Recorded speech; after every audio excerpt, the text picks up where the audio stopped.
السلام علیکم۔ آج ہم ایک ایسی چیز پر بات کریں گے جس کی تلاش ہم سب کو ہے، ایک ایسا سکون جو آج کل کی اس بھاگتی دوڑتی دنیا میں کہیں کھوسا گیا ہے۔ تو سوال یہ ہے کہ آخر یہ حقیقی دلی سکون ملتا کہاں ہے؟ آئیے اسی کی کھوج میں نکلتے ہیں۔ یہ بات آج کل کتنی سچ لگتی ہے نا، کہ انسان کے پاس آج سب کچھ ہے مگر وہ ایک چیز نہیں جو سب سے اہم ہے، سکون۔ ذرا سوچئے، ہمارے پاس وہ ٹیکنالوجی، وہ سہولتیں ہیں جن کا شاید ہمارے بزرگوں نے تصور بھی نہیں کیا ہوگا، لیکن پھر بھی دل میں وہ اطمینان، وہ ٹھہراؤ کیوں نہیں ہے؟ اور یہی تو آج کے دور کا سب سے بڑا تضاد ہے، ایک ایسی زندگی جو بظاہر ہر چیز سے بھری پڑی ہے، لیکن دل ہے کہ خالی خالی سا لگتا ہے۔ دیکھیں نا، ہمارے ارد گرد کیا کچھ نہیں ہے۔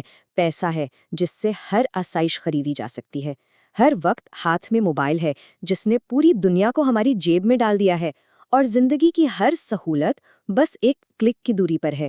بظاہر تو لگتا ہے کہ سب کچھ بہترین ہے، لیکن ان سب چیزوں کے ہوتے ہوئے بھی آخر میں بچتا کیا ہے؟ وہی ایک بے چین دل، ایک ایسی عجیب سی کیفیت کہ سب کچھ ہے پھر بھی کچھ نہیں ہے۔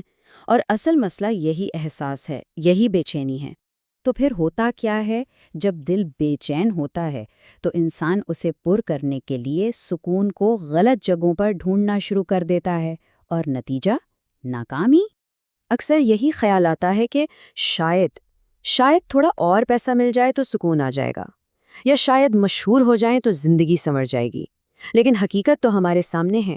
لوگ مال و دولت کے انبار لگا لیتے ہیں، شہرت کی بلندیوں پر پہنچ جاتے ہیں، لیکن نتیجہ دل کی بے چینی وہیں کی وہیں رہتی ہے۔ تو یہ بات تو صاف ہے کہ ہم جو پتہ ڈھونڈ رہے ہیں وہ غلط ہے۔ تو پھر سوال تو یہی ہے نا، اگر سکون نہ پیسے میں ہے، نہ شہرت میں، نہ ان دنیاوی چیزوں میں، تو پھر آخر یہ ہے کہاں؟ اس کا اصل ٹھکانہ کیا ہے؟ اور اب ہم اس گفتگو کے سب سے اہم موڑ پر آ گئے ہیں، جہاں ہمیں اس سوال کا جواب ملتا ہے، ایک ایسا جواب جو باہر نہیں بلکہ ہمارے اندر ہی چھپا ہوا ہے۔ اور یہ جواب ہمیں اللہ تعالیٰ خود قرآن پاک میں دیتے ہیں۔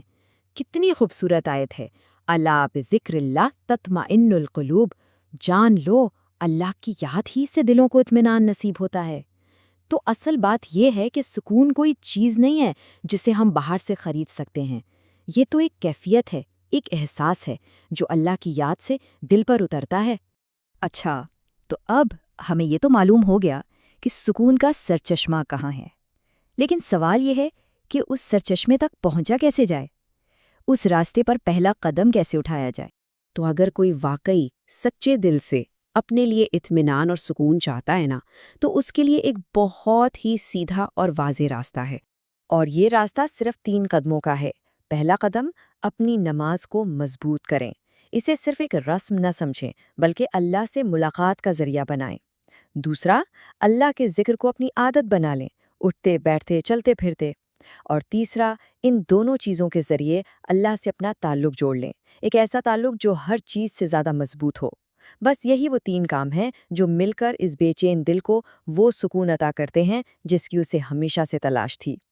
تو آخر میں بس یہی دعا ہے کہ اللہ تعالی ہم سب کو، ہمارے دلوں کو وہ سچا والا سکون عطا فرمائے جو صرف اور صرف اس کی یاد میں ہی ملتا ہے۔ آمین۔ اس سفر میں ساتھ دینے کا بہت بہت شکریہ۔ جزاک اللہ خیر۔